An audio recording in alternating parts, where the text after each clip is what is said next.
E olha só, gente. Ah lá, agora sim, hein? Tudo bom?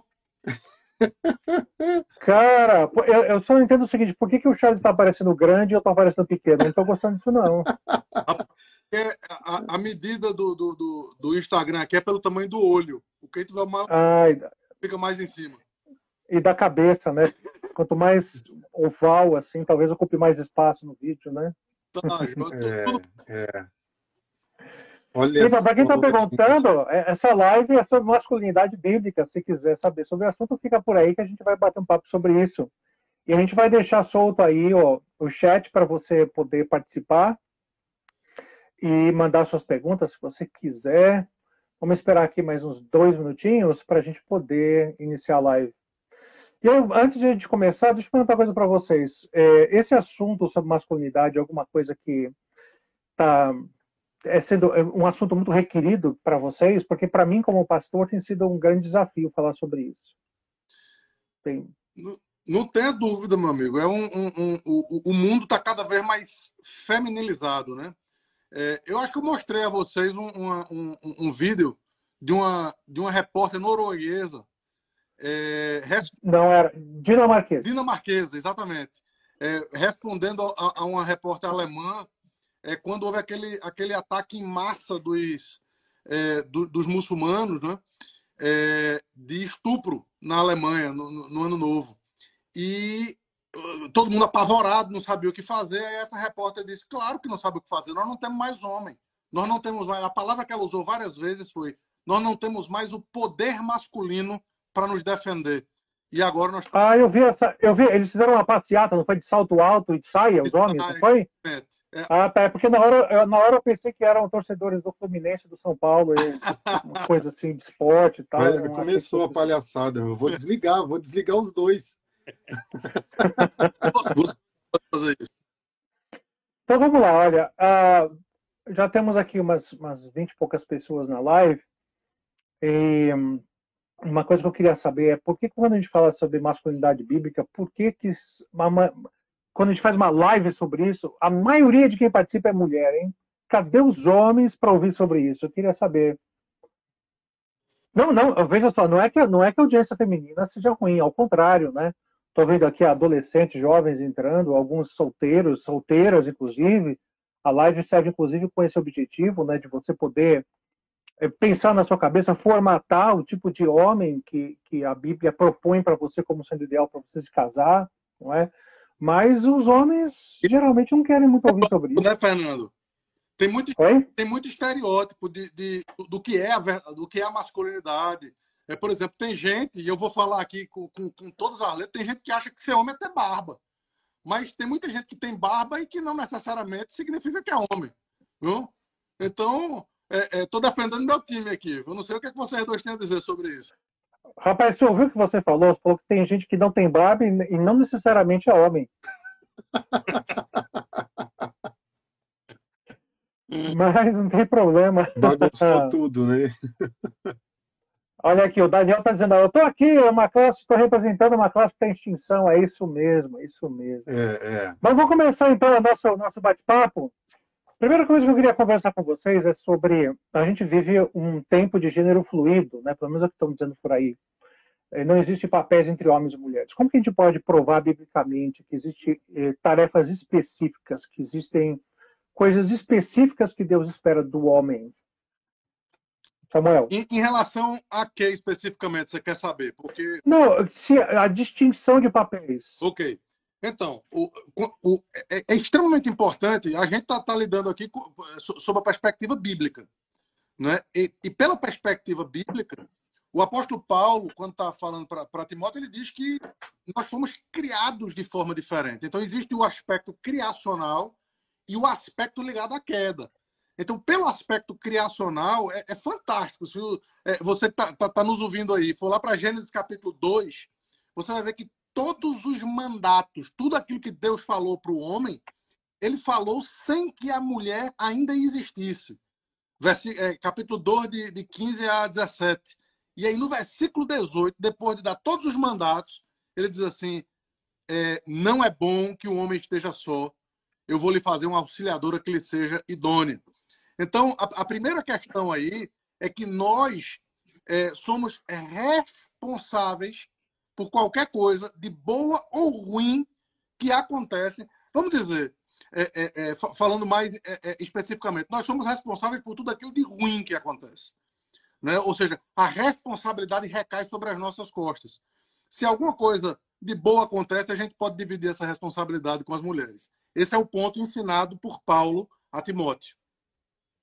Charles, você acha que de fato existe essa diferenciação bíblica do que é ser homem? Alguma coisa específica para o homem? Com certeza existe sim essa distinção clara, né, dos papéis do homem e da mulher, né? A gente vê claramente lá em Gênesis que o homem ele recebe a tarefa de liderar, inclusive Paulo ele usa o fato da criação para defender essa ideia de que a responsabilidade da liderança do lar está sobre os ombros do homem. Né? Então, esse é o papel dele. A gente olha para Cristo como sendo o grande padrão, né, de masculinidade. Então, na realidade, aquilo que Cristo é para a igreja, o homem tem que ser na família. Por exemplo, Cristo é o profeta, o sacerdote e o rei. Isso não significa que nós seremos os reis da casa, nós vamos ser servidos por todo mundo, os homens serão servidos, não é isso que quer dizer. O profeta é aquele que ensina, responsável pela transmissão da palavra de Deus dentro da família. O sacerdote, porque ele vai interceder pelos seus, ele vai interceder com seus familiares. E o rei, eu vou desdobrar ele em duas vertentes, que é o provedor e o protetor. Então, nós temos a responsabilidade de prover para a nossa família e também de proteger a nossa família. Isso tudo é bíblico.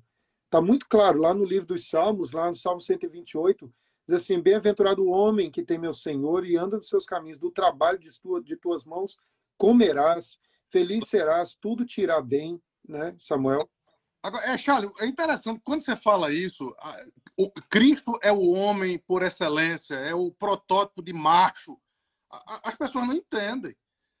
Entretanto, quando o apóstolo Paulo vai falar tanto em relação à liderança na sociedade, na igreja, como na própria casa, ele vai usar o exemplo de Cristo exatamente como aquele que faz aquilo que eu falei há 3 minutos atrás. Aquele que a igreja, que é a esposa, né? que é a noiva, faz tudo que é errado, peca, trai, e ele, então, ao invés de fazer o que Adão fez, né? Quando Deus chegou para Adão dizendo: e aí, você fez o que eu disse para você não fazer?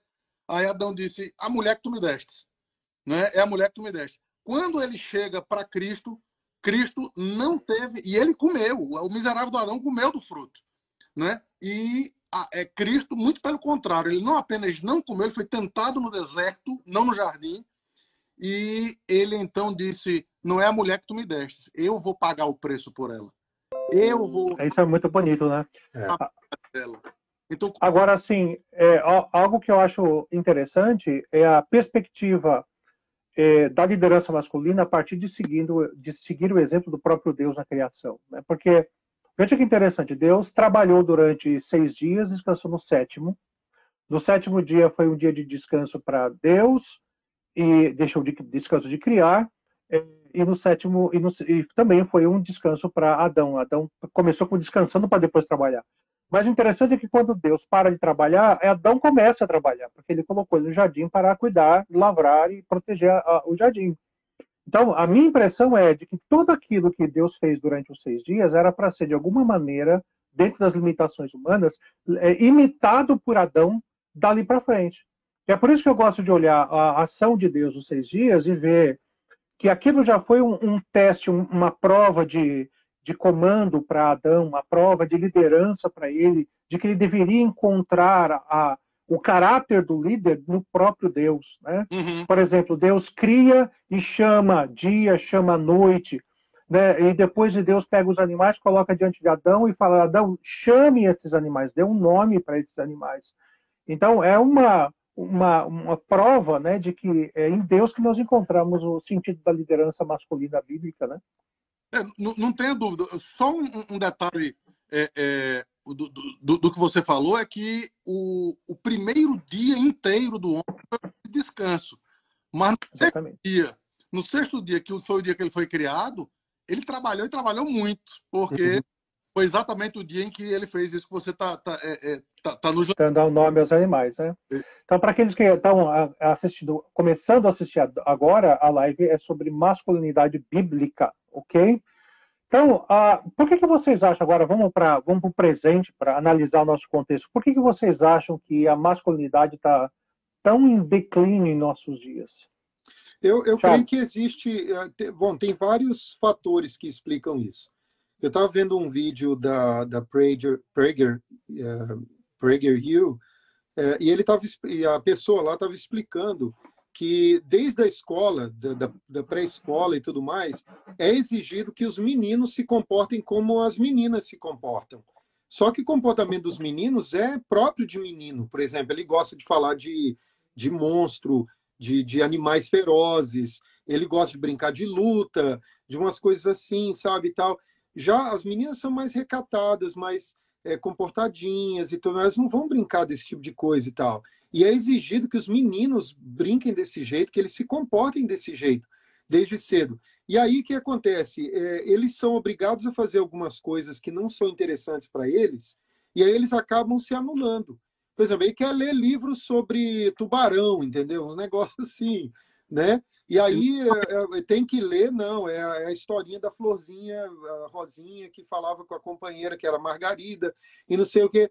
E aí o que acontece? Quando ele entra na fase da adolescência, que ele agora vai precisar ler algumas coisas a mais, ele já está desinteressado.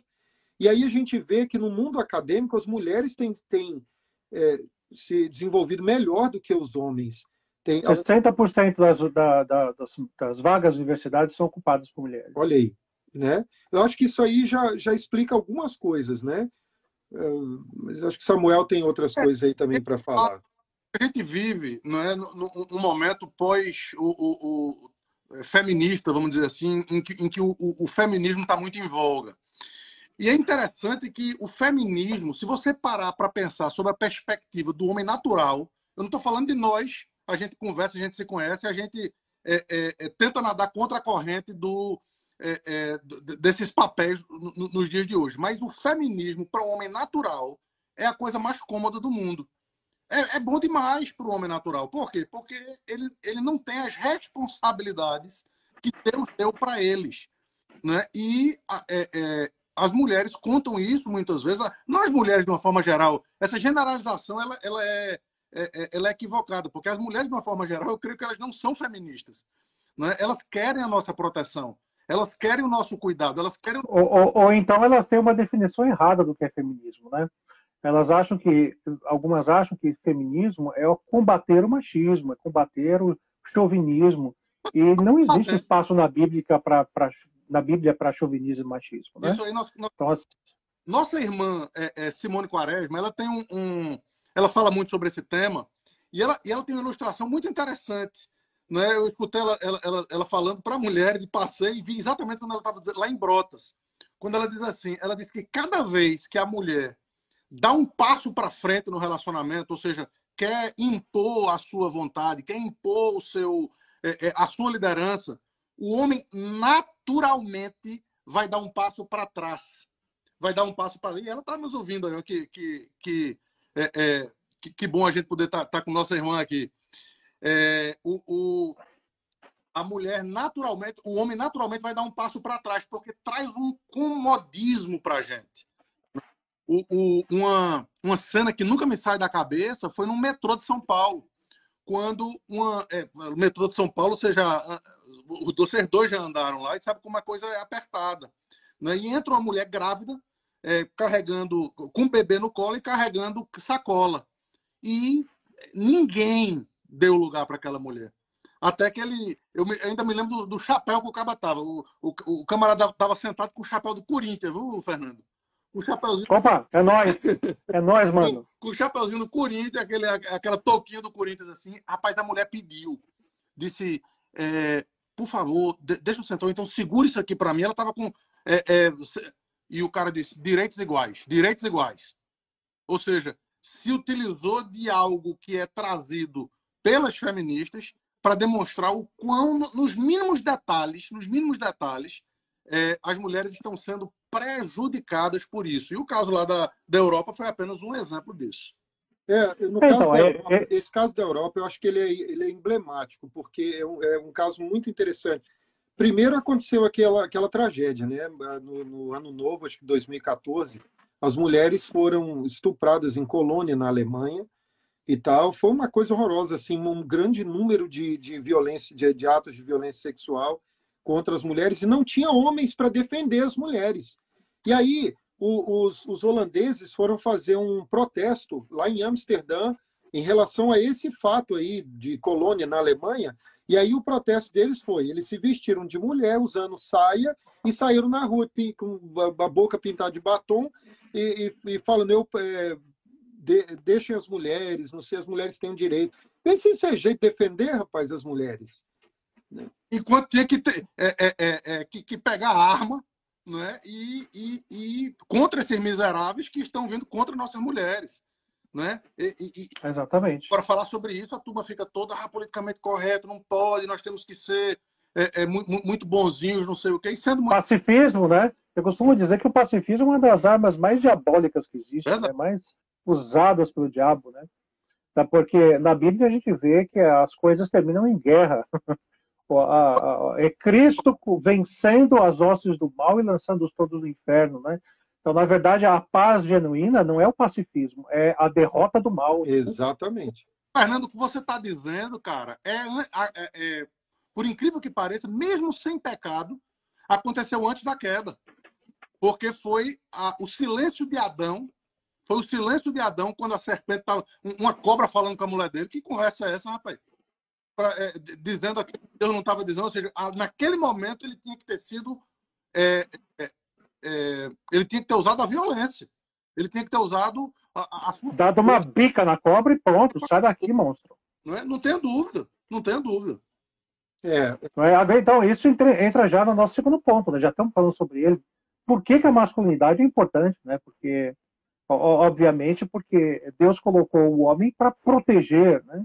Não só a criação, mas proteger sua esposa, proteger seus filhos. E agora ele fica aí efeminado ou afeminado, acovardado, e aí não tem quem proteja, né? E é interessante, eu prefiro que Charles responda essa daí, mas é só para apimentar um pouquinho o que ele vai dizer. É muito interessante que quando a gente fala de que o homem é efeminado, isso não significa que é pirrinha, não. Isso não significa que a gente está falando de homossexualidade, não. É homem que é homem mesmo, que é pai de família, que é trabalhador, e não sei, mas que não age como homem, que fica dividindo responsabilidade, que fica... E essa questão é que precisa ser relembrada. Então, Charles... Não, olha mas nem a conta pode dividir. Olha o que a Suênia acabou de escrever aqui no comentário. É muito estranho ver mulheres defendendo uma filosofia na qual elas vão perder proteção e privilégios. Tá certíssimo. Olha, que mulher maravilhosa essa que escreveu isso, hein? Quero casar com essa mulher. Não... Gustavo sugeriu um excelente livro aí, O Silêncio de Adão, de Larry Crabb. Essa questão do silêncio de Adão é baseada numa exegese bem simples do hebraico, que lá no hebraico, em Gênesis capítulo 3, diz assim, que a mulher tomou do fruto e deu ao marido. Isso não está traduzido em português, mas está no hebraico. Tem a partícula ima, de onde vem Immanuel, né? Emmanuel quer dizer conosco. Aí nesse sentido conosco, Emmanuel, nesse caso é Ema, quer dizer, ele estava com ela lá. Ele estava com ela o tempo todo ali, deixou ela ouvir, ser enredada e cair lá, né? Acho que em português Phillips. Eu quero aproveitar que o Daniel indicou um livro bacana do Richard Phillips. Eu queria indicar também O Homem Segundo o Coração de Deus, do Dan Doriani. É sensacional esse livro. Margarina, né? Ô, piadinha ruim, meu. Você vai espantar o povo daqui no Instagram. Pois é, né? Outra coisa, então o modelo de masculinidade que o mundo estava acostumado a ver estava ligado à violência gratuita, né? Aliás, hoje em dia ainda, né? A maneira ímpia de se definir masculinidade ou é através de músculo ou através de desempenho sexual, alguma coisa assim, né? de que maneira que a gente poderia definir masculinidade segundo a Bíblia? Eu acho que Charles tocou em pelo menos 5 pontos aí, que é apenas a gente relembrar. Ele falou dos ofícios de Cristo, ou seja, nós precisamos entender que fomos colocados para proteger e guardar como um rei, para nos colocar sempre à disposição e orar como um sacerdote, e para ensinar e guiar para Cristo como um profeta. Então vamos detalhar isso daí, Charles. De que maneira prática, no dia a dia, um homem prova sua masculinidade imitando o ofício de Cristo como rei? Por exemplo, como rei, sendo diligente no trabalho dele.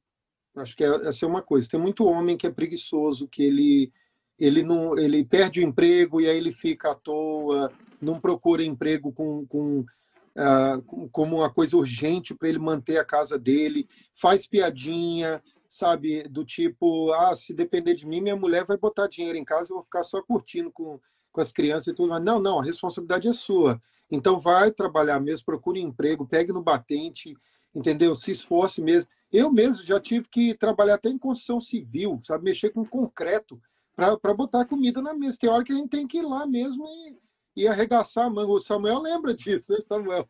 Ele até tentou entrar lá também, na mesma companhia. Até hoje eu tô com as costas doentes já. Então é isso, tem que pegar, agarrar mesmo o negócio e tal. Os caras são filhinhos de papai, e depois, quando precisa pegar no pesado, dá nisso. Exatamente. Aí a esposa, Fernando, a esposa vê o marido assim, preguiçoso, não corre atrás para prover para a família e tudo mais. Quer dizer, ele está deixando a desejar como provedor, né? E como protetor, não vou pensar só na questão de defender minha família contra um invasor que porventura venha à minha casa. Não, eu vou pensar também assim, que eu tenho que saber com quem que os meus filhos estão andando, eu quero saber com quem que a minha filha está conversando no celular, interagindo, né, através de e-mail, ou seja lá que meio de comunicação for. Eu quero saber quem é a pessoa, quem é o rapaz, se ele crê no evangelho. Interagindo por e-mail mostra um pouco da sua idade também, viu, meu querido? É Hangout, né? Como é que é o nome daqueles negócios aqui? A turma está usando mais. É Instagram, Hangout, Signal, tem um monte aí, né? Então, Samuel, Jesus Cristo também foi nosso sacerdote. De que maneira a gente, como homem, pode imitar Cristo como sacerdote? Rapaz, liderando, e isso é uma coisa que foi esquecida, aliás, tem um livro sobre isso, O Tesouro Esquecido, Perdido do Culto Familiar, liderando a sua família para a Deus, para Cristo. Uma das partes mais impressionantes de 1 Pedro 3, para mim, é que ele passa 6 versículos falando para a mulher, para ser submissa, etc, etc. E um versículo tratando com o homem, o versículo 7, que diz para viver a vida comum do lar, etc e tal. E no final ele diz assim, para que não se interrompam as vossas orações. A responsabilidade espiritual da maioria das casas dos crentes tem sido colocada nas costas da esposa. E isso, hoje a nossa sociedade, hoje a nossa igreja está pagando um altíssimo preço por isso. Altíssimo preço por isso. Homens, acordem, restaurem o culto familiar, restaurem a oração pelos seus filhos, com a sua esposa. Não é? Eu pergunto a alguns homens, poucos oram com suas esposas. Pastor, é meio estranho. A gente fica sem graça. Como é que pode você não orar, não é, com a sua esposa? E isso tem acontecido de uma forma extraordinária. Então, o sacerdote é aquele que ora. E essa oração eu aprendi com Scipione. Um negócio assim, amedrontador. Mas ele disse, olha, a oração que o crente deve fazer para imitar a Cristo como sacerdote é, Senhor, que o pecado dela recaia sobre as minhas costas. Que o erro dela seja... eu seja o responsável por esse erro. Se nós, como homens, começarmos a agir assim, eu não tenho dúvidas de que nós cumpriremos aquilo que o apóstolo Paulo disse, que a gente deve lavar as nossas esposas com água pura, pela palavra. Porque a gente vai sofrer as consequências na pele e, por isso, vai desejar que elas se acheguem mais e mais para Cristo. Bonito isso, hein?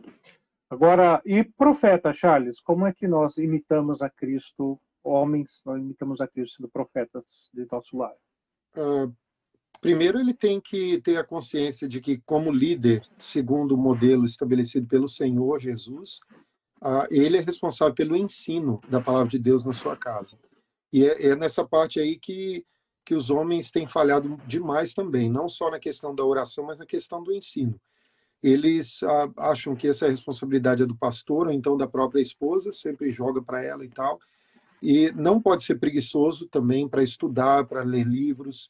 Pelo menos assim, se ele lê a palavra de Deus com os filhos e usar os símbolos de fé, por exemplo, o breve catecismo, o catecismo maior, a confissão de fé, para ajudá-lo a interpretar os textos bíblicos, ele vai conseguir ensinar assim doutrina para os filhos, sabe? Ensinar a palavra de Deus mesmo, buscar orientação na palavra de Deus e transmitir essa orientação para os filhos de uma forma que eles saibam como colocar em prática no dia a dia deles, né? Por exemplo, ensinar o filho como que ele vai ser, como que ele vai obedecer o mandamento honra teu pai e tua mãe na escola.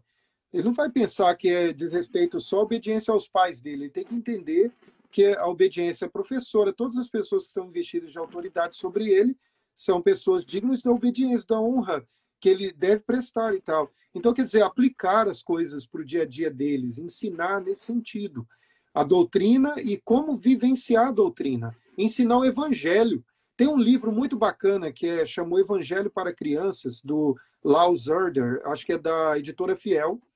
Esse livro é sensacional, nós estudamos aqui em casa, eu estudei com a Laura e com o Davi, com o Pedro também, quando o Pedro já estava maiorzinho, ele estudou também por esse livro, e eles aprenderam o evangelho, doutrina, sobre justificação, santificação, como conceituar essas coisas de uma forma simples, e aprenderam assim sobre a obra de Cristo, a reconciliação, a redenção, a expiação, muita coisa mesmo, de uma forma simples, que eles vão entender. Então, essa responsabilidade de ensinar a palavra de Deus com zelo é do homem. Então, não seja preguiçoso, vai ler livros, vai ler a palavra de Deus, vai estudar os símbolos de fé para você transmitir essas coisas, esse ensino para os seus filhos. Só um detalhe, que as irmãs não achem que elas não podem fazê-lo. O próprio exemplo de Timóteo é um exemplo de que, talvez por conta de alguma coisa relacionada ao seu pai, ao seu avô, a marca que a mãe e que a avó deixaram foi tão grande que o apóstolo Paulo chama a atenção disso na sua carta. Você aprendeu as sagradas letras e tudo mais. Mas a gente está falando aqui de um padrão, do ideal. E o ideal é que, como homens, nós sejamos aqueles que ensinamos a palavra de Deus na nossa casa, né? Aos nossos... Pois é, aí a gente tem a realidade de que o nosso calcanhar de Aquiles como homens é a omissão, né? Acho que é o nosso maior problema. É. Por que vocês acham que a gente é tão tentado à omissão? E como que a gente resolve esse problema? É o pecado, Fernando. É a nossa natureza pecaminosa, a nossa tendência é essa mesmo. Entende? Cara, a preguiça é boa demais, assim. Você deitar numa rede e ser servido, né, é a melhor coisa que existe, humanamente falando. Né? Evidentemente, a gente não está tratando aqui do ideal bíblico, mas do ideal humano. A gente não quer... olha, eu acho que a tendência da gente não querer se envolver em crise, em conversa difícil, entendeu? Por exemplo, olha o que aconteceu com o Abraão. A esposa dele chegou para ele e falou assim: olha, eu não posso te dar filho, eu não tenho filho, você tem que dar um jeito. Tá aqui a minha escrava, ó. Tem um filho com ela, o filho vai ser meu. A Bíblia diz, do jeito que a Bíblia coloca, tá claro que Abraão não estava liderando aquela situação, ele anuiu ao conselho da esposa dele. E aquilo ali foi uma tragédia para a família. Depois a serva desprezou a sogra, aliás, a chefe, né, a patroa, e aí a patroa reclamou de novo. Como foi que ele resolveu? Não, eu vou resolver essa situação. Foi assim que ele resolveu? Foi nada. Ele falou assim: olha, que a serva é tua, está na tua mão, faz o que você quiser com ela aí. Olha só, se omitindo o tempo todo, como que fugindo de ter que conversar de assuntos difíceis, ter que lidar com situações que poderiam trazer algum embaraço, alguma polêmica, alguma coisa assim. Diga. Poxa, porque você fala de Abraão desse jeito, é um negócio fantástico. Eu preguei em Gênesis aqui agora, aqui em Lakeland. E uma das coisas que chamou a atenção da igreja foi isso, porque quando a gente fala de as orações de antigamente, ó Deus de Abraão, de Isaac e Jacó, né? Como se esses caras fossem os caras mais santos que nunca cometeram. Quando a gente vai ver a vida desses caras, os caras pisaram muito na bola, velho. Os caras pisaram muito na bola. E a Bíblia não esconde. Se algum de nós três aqui, fizesse 1/10 do que é escrito na Bíblia, do que esses homens fizeram, a gente estava acabado. Não tinha mais reputação. É verdade. Não tinha mais reputação. E o interessante disso é até uma esperança para a gente, né? Que um homem como Abraão, que fez essas coisas todas e até mesmo se acovardou, né? Entregando a sua mulher a outro homem, porque ficou com medo, né? Então chamou a meia-verdade lá, né? De sua irmã, em vez de dizer e confessar que ela era sua esposa. Um homem como esse, com tantas omissões e covardia, é chamado do pai da fé. Né? Então, assim, aí eu me lembro, né? Até um consolo para os homens que nos assistem, do que Paulo fala, né, lá em 2 Coríntios, no final, que quando eu sou fraco é que sou forte. Né, porque o poder se aperfeiçoa na fraqueza. Né? Então, e quando a gente... Cristo, né, Fernando? Como? Desculpa, cortou. Dependência de Cristo. Exatamente. Então, assim, acho que o mais importante é a gente perceber o mal, né? Perceber que a doença está lá, o pecado está batendo a porta, a omissão existe. E a gente confessar isso como pecado e dizer, Senhor, eu não sei nem do que começar, eu não sei o que fazer, só sei de uma coisa, eu quero me esvaziar de mim e eu quero dizer, como disse o apóstolo Paulo, não sou eu mais quem vivo, mas Cristo que vive em mim. Amém. Bela palavra. Pois é, então assim, a gente vai vendo, né, que as coisas, os problemas na Bíblia vão sendo gerados sempre, né, bola nas costas do homem, né, a omissão do homem, foi assim no Jardim do Éden. Deus criou o homem para ser o provedor para a mulher. Em vez disso, foi ela que deu o alimento na mão dele para ele comer, e o alimento errado ainda. Né? Não, você vê, agora tem... Fernando, aí você vê Pode também falar. outros exemplos. Por exemplo, Jacó, que falhou em proteger a filha dele, né, a Diná. Ela foi lá na cidade sozinha ver as filhas da terra, e aí, no fim, ela foi estuprada, foi violentada por Siquém. Olha só, tem uma série de situações assim que você olhando, você fala assim, poxa, poderia ter sido evitado se ele tivesse procurado saber onde é que você vai, o que você quer fazer lá. E vou mandar o seu irmão com você, que aí você conhece o pessoal lá, e qualquer coisa ele está lá para te proteger. Né? Ou o caso de Davi também, né? Olha a bagunça na casa de Davi, porque ele não fez o que devia ter feito, né? Não cuidou do filho, vai lá, um estuprou o outro, um filho mata o que estuprou, e aí ele não castigou como deveria castigar. Quer dizer, a omissão em cima de omissão. Davi deveria ter saído à guerra, mas não saiu, ficou de cabeça vazia, passeando pelo terraço do palácio. Como que é? Brechando a mulher dos outros. Brechando, nunca ouvi dizer. Nem não sei desse negócio aí, não. O pessoal do Nordeste vai entender. Agora, Charles, só esse lance de Jacó que você citou, mostra um outro aspecto negativo dele, que era a dependência que esse cara tinha dos filhos. Ele ficou desbaratinado. Ele não sabia o que fazer. Ele só ia agir quando os filhos dissessem para ele o que fazer. Ou seja, é uma dependência. E hoje, veja só, muitos pais estão vivendo na dependência dos filhos. Os papéis estão invertidos, trocados. Os pais não estão sendo pais, eles estão sendo liderados pelas birras, pelas vontades, pelos choros, né? Pelo medo de perder que eles têm dos seus filhos. E isso está causando muitos males para os próprios filhos. Essa próxima geração vai ser uma geração ainda mais mimada, ainda mais cheia de si mesmo, se nós não entendermos que precisamos quebrar com esse status quo. É verdade. Ou seja, pastoreando os nossos filhos. Então, agora, tem muitas mulheres assistindo a nossa live, né? Talvez um número bem mais considerável até do que homens. Pensando no caso das mulheres que estão nos assistindo, duas questões em particulares que eu queria que cada um escolhesse uma das duas para responder. Uma delas é, quando a mulher é muito dominadora, eu já ouvi homens dizendo, pastor, eu até tento liderar, mas a minha esposa é tão dominadora, ela é tão cheia de iniciativas que eu não sei como tomar as rédeas no lar. Essa é uma questão, não sei qual dos dois vai querer responder. E a segunda é como que as mulheres, ao contrário, né? mulheres que sabem que seus maridos não tomam iniciativa, não têm sido o cabeça do lar, como que elas podem reagir a isso e como que elas podem estimular a liderança do marido? Charles, você quer escolher qual? Caramba, rapaz, que pergunta difícil. Olha, eu vou escolher a primeira pergunta que você falou. Como que o cara vai trabalhar sendo que a esposa dele tem assim uma personalidade muito forte, uma liderança natural muito grande, muito forte, maior até do que a dele, né? Isso aí é muito comum acontecer. Em primeiro lugar, ele tem que ter a noção de que ele é o cabeça. É ele. Ele é o responsável, ele é o cabeça, é ele que vai responder diante do Senhor pelos rumos da família dele. Ele tem que ter isso muito claro no coração dele. Por quê? Porque esse vai ser o cara que vai se omitir, que vai ficar na dele e vai deixar a mulher fazer tudo. Entendeu? Porque vai ser mais fácil para ele. Só que ele tem que entender que a missão é dele, não é dela.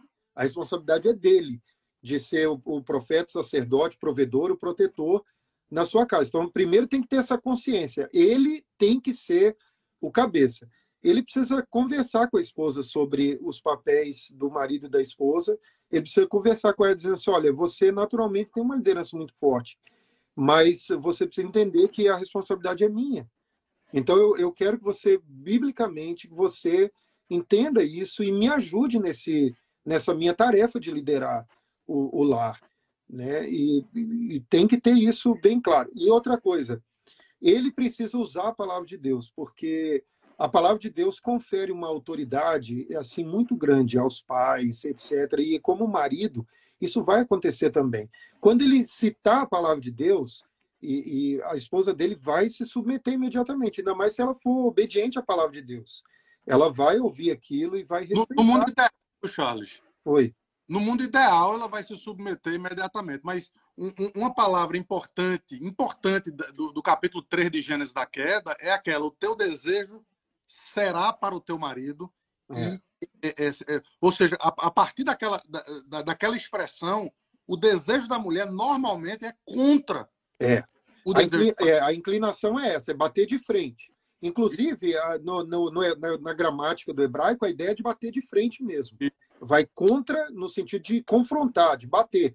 Mas Deus deixa claro que nada vai mudar. Ele fala assim, ele te governará no sentido de que a responsabilidade de liderar continua sendo dele. E, tal. E ela, obviamente, ela se frustraria com isso de alguma forma por causa desse desejo de bater de frente. E tal. Então, assim, mas o Samuel, você falou assim, no mundo ideal, né?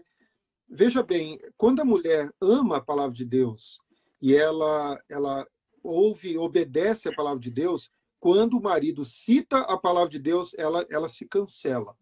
É uma coisa impressionante. Ela fala assim, não, tá certo, é isso mesmo. E tal. Porque a autoridade ela é muito maior, ela vem da palavra de Deus. Entendeu? É nesse sentido que eu quis dizer. Mas... Bom, ok. Eu peguei o outro lado da moeda, né? E é interessante que talvez seja mais simples a resposta, apesar de talvez não tão satisfatória sob o ponto de vista prático.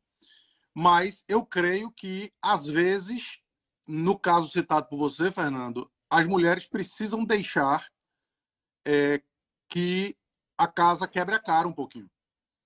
Peraí, então vou explicar aqui. Né? Olha a Suênia. A pergunta ficou lá atrás. Olha o que a Suênia está falando. Ó. A mulher não vai ter dificuldade de se submeter, pois será confrontada pela palavra e não por exigência do marido. Esse é que é o meu ponto. Entende? Ele vai ampliar sua autoridade e conquistar sua hombridade, sua autoridade, usando a autoridade da palavra de Deus. É claro que ele precisa ser coerente, né? Se ele for incoerente... Mas essa mulher é demais, essa tal de Suênia. Olha que mulher fantástica. Agora, assim, para quem entrou agora, né, a pergunta do Charles era, né, o que fazer com mulheres dominadoras, né, ele respondeu. Agora o Samuel vai responder o outro lado da moeda, que é como a mulher pode estimular o marido, que não é líder por excelência, não tem uma natureza de liderança, como que ela pode estimulá-lo a ser o líder do lar, da família. Via de regra, o que elas fazem é tomar a frente e tomar a liderança. Né? Com o argumento de que eu preciso proteger meus filhos, eu preciso pagar minhas contas, eu preciso dar andamento à casa. Se esse banana não faz, eu vou fazer. Ou seja, a perspectiva dela é essa. Só que ela está perpetuando um problema que, se por acaso, creio eu, e eu já vi isso acontecendo, alguns aspectos que o cara teve que quebrar a cara para dizer, ó, eu vou ter que assumir a minha responsabilidade aqui, foi exatamente no quebrar a cara que as coisas mudaram. Né? Que as coisas mudaram. Então, via de regra, o pragmatismo vai dizer para as mulheres, vai em frente. Se o cara não está fazendo, vai em frente. E é exatamente no ir em frente que o cara vai dizer, opa, vou para minha rede, estou tranquilo, estou em paz. Né? Ele precisa, então, ser desafiado. Ela precisa chegar e dizer, amor, veja, as contas estão aí, as responsabilidades estão aí, os filhos estão aí, e Deus colocou essa responsabilidade em você. Mas tem coisa que não dá para deixar passar, né, Verson? Por exemplo, assim, o cara não faz doméstico nunca com a família. Né? Aí a mulher vai descansar e vai falar, não, eu vou deixar Olha, prejuízo. Fernando, veja bem, a mulher pode chegar para o marido com todo amor e piedade e falar para ele assim, meu bem, essa responsabilidade é sua, você precisa chamar as crianças e ler a palavra de Deus, ensinar a palavra de Deus para elas. Ela pode falar isso com toda tranquilidade, assim, olha, não estou querendo brigar com você e tal, eu estou, na verdade, te estimulando para que você cumpra mesmo com a sua Então, aí vem a responsabilidade. questão. Eu já vi muitas vezes isso. Aí o cara, não, não faz você, não, hoje não posso, não estou afim. E aí nunca acontece, né? Mesma Então, a coisa, minha tem que impressão encorajá-lo com a palavra de Deus nesse sentido. eu sei que é uma coisa difícil, né, de a gente falar, né, deixa a casa cair quando o cara não assume liderança, mas eu acho que tem coisas que é difícil de dizer deixa a casa cair. Se envolver saúde das crianças, se envolver, né, o prejuízo maior em relação aos filhos. Então, assim, eu acho que a gente tem que pensar, né, que eu acho que tem um limite, né, no qual a gente pode deixar a casa cair. Porque se cair, cai para todo mundo, né? É. Fernando, eu tenho uma pergunta para você aqui, ó, do Cardoso. Não, cara, não é só para vocês. Não, não. Você também tem que responder aí, ó. Mas Fala aí, fala aí. e quando a mulher não quer se submeter, mesmo com a repreensão bíblica? E aí? Então, olha, eu acho que isso daí, eu já tive um caso, passei por um caso desse, né? Como faz mais de uma década, eu acho que não tem nenhum problema aqui falar, que talvez a pessoa nem vá assistir, nem tenha mais contato com ela. Mas o que o marido fez, sabe o que ele fez? Me chamou na casa dele. Me chamou na casa dele e falou, pastor, olha, eu trouxe o senhor aqui pelo seguinte, minha esposa não é submissa, eu tento fazer isso, aquilo, tal, ela não colabora, ela não coopera. Então, assim, eu acho que nesse caso, o marido, a gente está falando aqui de um casal crente, né, obviamente. Eu acho que o marido deve seguir os passos de Mateus 18. Não é? Porque a família é uma parte da igreja. E um pecado desse. Aliás, não só nesse caso, no caso do Samuel respondeu também, viu? Sim, o caso do cara banana que deixa a casa cair, e mesmo depois de exortado, mesmo se a mulher confronta ele, se anima ele, né, seduz o cara, né, para ver se levanta o ânimo dele, nada funciona, leva o caso para a igreja, né, chama um presbítero de confiança, um irmão crente que seja sábio, ou o pastor da igreja, né, mas não deixa as coisas rolarem. Agora, O que eu fico, deixa eu terminar, então. O que eu fico incomodado, às vezes não incomodado, né, é a nossa função como pastor, mas às vezes quando o assunto chega até nós, não é porque foi trazido, não é porque os responsáveis, os envolvidos trouxeram, mas é porque ficou tão escandaloso que a gente não tem mais como deixar de saber. Ou seja, quando chega para a gente, pastores, algumas situações, é só cacos. Né? a bomba já. Não tem mais. Estourou, né? É só cacos.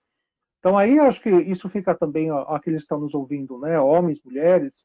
Se chega um ponto do seu casamento que você não consegue mais avançar e resolver os problemas, Deus colocou a gente como crente no corpo de Cristo, que é justamente para nós contarmos uns com os outros. O Larry Crabb, que escreveu O Silêncio de Adão, também escreveu um outro livro muito interessante chamado Conexão, não sei se vocês já ouviram, em que ele fala da igreja, eu não gosto muito do termo porque dá ideia de outras coisas, mas ele fala da igreja como uma comunidade terapêutica. Ou seja, crentes ajudando crentes, né? Estamos, pelo auxílio de toda junta, coopera o crescimento, não é isso que Paulo fala os Efésios? Então é isso, né? É crente ajudando o crente a lidar com a vida, com os problemas. Perfeito. O Fernando, só um detalhe E você veja como o problema ele pode vir como uma bola de neve. Porque pode ser que muitos desses casos aconteçam e isso chegue em conselhos e pastores que não têm coragem, nem vontade, nem desejo de lidar com esse tipo de problema. E tem assim, ó, assim de pastor omisso, de presbíteros omissos, que querem mandar, que querem pregar, que querem estar lá na frente, que querem ter o glamour de tudo, mas que não... Mas eu tenho uma solução para isso, Samuel. Sabe por quê? Porque hoje em dia tem culto online, podia fazer casamento online. Né? Assim, cada um na sua casa e eles ficam casados só pela internet. O que vocês acham? Tá valendo tudo hoje em dia, meu amigo. Não é? Tá valendo tudo. Eu acho que são talvez alguns desses pastores que você citou aí, talvez tenha uma proposta dessa aí, alguma coisa parecida. Não duvide, não. Você diz na brincadeira, mas não duvide, não, que essa turma, as ideias estão lá na frente, meu amigo. Não é? Via de regra, a gente é surpreendido por essas maluquices aí. Pois é. Agora, de que maneira a gente pode ensinar masculinidade para filhos e filhas? Qual é a importância do modelo masculino para um menino, nosso filho, e para a menina, nossa filha? Ô, Fernando, eu penso que nós podemos ensinar masculinidade para os nossos filhos meninos, em primeiro lugar, falando sobre os meninos, ensinando eles a tomarem iniciativa, sabe, para resolver pequenas tarefas, para ajudar com alguma coisa que seria tecnicamente mais pesada e tal. A Bíblia fala lá em 1 Pedro, no capítulo 3, que o homem deve participar da vida comum do lar. Ele não pode ser alienado ao dia a dia da casa dele. Precisa estar ciente do que está acontecendo e ele precisa participar do dia a dia, inclusive das tarefas, né? Também. Então, ele pode ensinar o filho algumas tarefas assim. Eu, por exemplo, sempre levo o Davi para me ajudar a cuidar do jardim. Quando eu vou mexer com as plantas, com o jardim, eu levo ele lá. Vou juntar as folhas e tal. Davi, vamos lá, vamos fazer isso. Eu sempre leva o menino aqui para fazer isso. Exatamente. É isso aí, tem que mostrar quem é que manda na casa. Isso mesmo. Não, botar o lixo lá fora, esse tipo de tarefa simples, assim, ó, vamos lá, vamos botar o lixo lá fora. Entende? Davi, vai levar o cachorro para andar na rua, vai com a sua irmã para você andar com ela e ficar com ela e tal, proteger ela até, num certo sentido.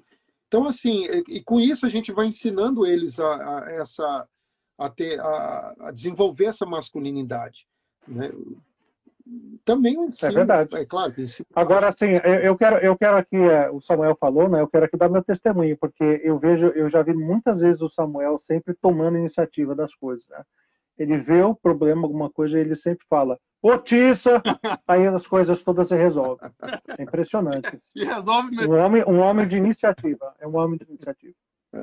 Samuel, de que maneira ensinar masculinidade é importante para as meninas? Como que o exemplo de um homem dentro de casa abençoa as meninas? Eu acho que muitas das mulheres hoje são traumatizadas até sem pensar, pensam equivocadamente em relação à masculinidade porque não tiveram o exemplo de um pai que compreendia o papel bíblico, o papel cristocêntrico da masculinidade. Né? Ou, se por um aspecto, entendia a questão do machão, no sentido equivocado da palavra. E veja, não me entenda mal, não. Aqui tem um negócio de um evento que os cabas pegam porrete para quebrar vidro de carro e tudo mais, e é queda de braço, e é corrida, e é wrestling e tudo mais. Beleza, isso eu não tenho problema absolutamente nenhum com isso. Agora, isso não determina necessariamente a masculinidade. Não é? Isso faz parte de mostrar músculo, de mostrar quem é mais forte. Isso faz parte da criação masculina. Mas o masculino em relação à proteção, provisão, cuidado, educação, surpreender, tudo isso precisa ser visto na base do amor. O homem bíblico é aquele que ama. É muito interessante essa perspectiva, né? de sempre quando o Senhor Jesus e quando os apóstolos ensinam a homens e mulheres, eles mudam a ênfase. Ele diz que as mulheres devem respeitar o marido. Respeitar o marido. Trata-se muito pouco de amor. Não que elas não precisem amar, mas que o marido deve amar a esposa. Se fala pouco de respeito, muito embora eles devem respeitá-la, não é? E o apóstolo Pedro fala sobre isso, mas a ênfase é no amor. Então, a base da masculinidade verdadeira é o amor de Cristo na cruz do Calvário. Então, e outra coisa. Não, então, eu ia dizer, né, que até o meu amigo Robson, aqui lá de Santos, está perguntando, e os seus meninos? Eu falei, olha, Deus não me deu meninos, me deu 3 meninas, mas eu costumo dizer que o exemplo masculino, ele molda o caráter, molda a cabeça das nossas filhas para procurar os futuros maridos. Tem esse aspecto também, né? Então, assim, o homem da casa, o pai, ele vai ser sempre o referencial para... Então, mas ele vai ser sempre o referencial na procura dos maridos a partir das filhas. Ou para o bem ou para o mal, sabe? Ou ela fala assim, eu quero um marido parecido com meu pai, ou então, se o modelo não for ideal, ela fala, eu quero um marido que seja completamente diferente do meu pai. Aliás, se tiver qualquer coisa que se pareça com meu pai nesse cara, eu já não quero namorar com ele. Eu já ouvi moças falando isso. O que é muito triste, uma completa derrota, né, para os homens da casa, para o pai, né? É triste. Agora, deixa eu explicar esse livro sobre esse assunto especificamente. O que ele deve ser, tem em português da monergismo. O que ele deve ser se ele quiser casar com a minha filha. E esse livro é bom para você que é pai e mãe, tanto de meninas como de rapazes. Viu? Porque ele vai ensinar isso aqui que a gente está falando, muito baseado nesse livro. Então tá, deixa mais um caso aqui bem prático, Charles, para você responder. Você tem na igreja uma mãe solteira. Ela é mãe de um menino. O menino, ela não tem o novo relacionamento, é ela criando o filho. Como que essa criança pode ter um modelo masculino? Olha, primeiro que assim, ela vai ter alguma referência, né? De repente um tio, um primo, um amigo, alguma pessoa assim. O pastor ou irmãos da igreja, os irmãos, né? Teve alguém que colocou aqui, e eu estou num lar aqui que não é evangélico, mas eu vejo os homens da igreja como exemplo para mim. Ela colocou, se eu ver quem foi eu não estou achando aqui não, mas alguém, eu achei muito interessante. O nome é Estefânia Carini. Então, mas olha só, os homens da igreja, eles servem como um referencial. Ela pode falar assim, olha, meu filho, numa situação assim, olha como que o fulano faz, ele faz assim, faz assado e tal. E assim ensinar o filho questões práticas assim, de como dar preferência para as mulheres, como protegê-las, como se relacionar dessa forma. E assim, também instruir através de livros. Como, por exemplo, o livro que o Samuel citou, tem um livro também do Wayne Mack, muito bacana, falando sobre masculinidade, acho que é da editora Fiel, se não me engano. Então, assim, é muito interessante que ela use de alguns recursos, assim, de livros, de estudos e tal, para instruir o filho a como ser o profeta, o sacerdote, o rei, o provedor, que é o provedor e o protetor, né? O próprio livro que Samuel indicou, o que ele deve ser se quiser casar com minha filha, ela pode ensinar isso para ele. E assim, trazer de exemplos do convívio da criança, boas lições para ele, a serem seguidas. Isso mostra a responsabilidade que a gente tem, né, como pastores de igreja, de observar esse fenômeno também. Porque não é um caso isolado. Não é um caso isolado hoje em dia. Então a gente precisa abrir os olhos para ajudar essas famílias que são naturalmente disfuncionais, não é? E ajudá-las a que elas possam funcionar. Samuel, estou vendo aqui porque você escreveu assim, alguém perguntou assim, qual é o nome do livro? Você escreveu, o que ele deve ser se quiser falar com a minha filha. Ué, tu tá radical, cara. Muito radical. Agora, assim, conversando uma vez com uma jovem senhora mãe também de 2 meninas, ela dizia, às vezes eu me sinto que a igreja não é o meu lugar, porque eu vejo lá, ela era divorciada, né? Eu vejo lá as famílias ocupando o banco inteiro tal, e parece que não tem lugar na igreja para uma divorciada. Então, na verdade, as pessoas que estão com as famílias quebradas, elas também são bem-vindas, e a gente, como pastor, tem que ter olhos e sensibilidade para cuidar delas também. Amém. Agora, a gente está quase terminando, tem 3 minutinhos só. Samuel, rapidamente. Tem aqui um homem que ele ouviu a live, ele não tem sido líder do lar, ele percebeu que está assim, fazendo as coisas erradas, os filhos não o respeitam mais, a esposa não respeita mais, de tanta burrada que ele já fez. Como que esse homem pode dar os seus primeiros passos para voltar para a palavra? Primeiro, é importante que ele tenha vergonha, no melhor sentido da palavra. Né? Basta o tempo decorrido para terdes executado a vontade dos gentios e dos seus próprios pensamentos. Há arrependimento, correr para a cruz e fazer talvez a coisa mais difícil para um homem. Mais difícil para um homem. Peça ajuda. Peça ajuda. Né? Homens acham que pedir ajuda é menos... Vergonhoso. Não é. Não é. Você precisa ser homem para isso. A vergonha é o pecado, não se livrar dele, não Exatamente. resolver. Muito bom, Fernando, muito bom. Ele, dependendo da situação, ele tem que pedir perdão para a esposa. Tem que pedir perdão para os filhos. Né? Ele tem que pedir perdão, dizer assim, olha, eu não tenho sido um bom referencial do que é um líder, de como cuidar da família, como Jesus cuida da igreja, como cuidar da esposa, né? Como Cristo cuida da igreja. Eu quero que vocês me perdoem. A partir de hoje eu vou me esforçar para ser um líder segundo o modelo de Cristo. E bola para frente. Acho que Fernando travou um pouquinho. Mas voltou. Eu apertei lugar errado aqui sair.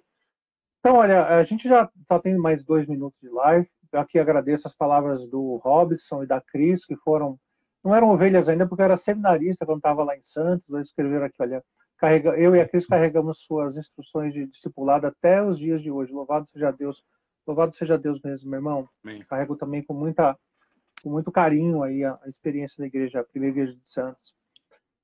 Dizer para aqueles que estão nos assistindo que a gente vai tentar aqui editar essa live, vai ficar no IGTV, e eu vou tentar editá-la para colocar no nosso canal do YouTube, do Adelphos, tá bom? E, aliás, se você ainda não fez isso, vai lá no canal do YouTube, se inscreva, tem muita coisa legal lá, tem muita gente que é só do Instagram e não vai para o YouTube, né? Mas vai lá ver, tem muita coisa legal. E aqui no Instagram, olha, você pode se inscrever no canal do Charles, no canal Adelphos, do 3 Adelphos, o meu canal, que é Pastor Fernando de Almeida, PR Fernando de Almeida, e no canal também do Muca Vitalino, tá bom? Então, alguém mais quer falar alguma coisa? Fala. Só dizer, nossa irmã Simone Quaresma está com a gente, na semana que vem a gente deve estar fazendo uma live com ela também. Isso, exatamente, sobre um outro assunto, que fica aí surpresa. Tá bom, gente? Olha, um grande abraço para todo mundo. Eu fiquei com Deus. Até mais.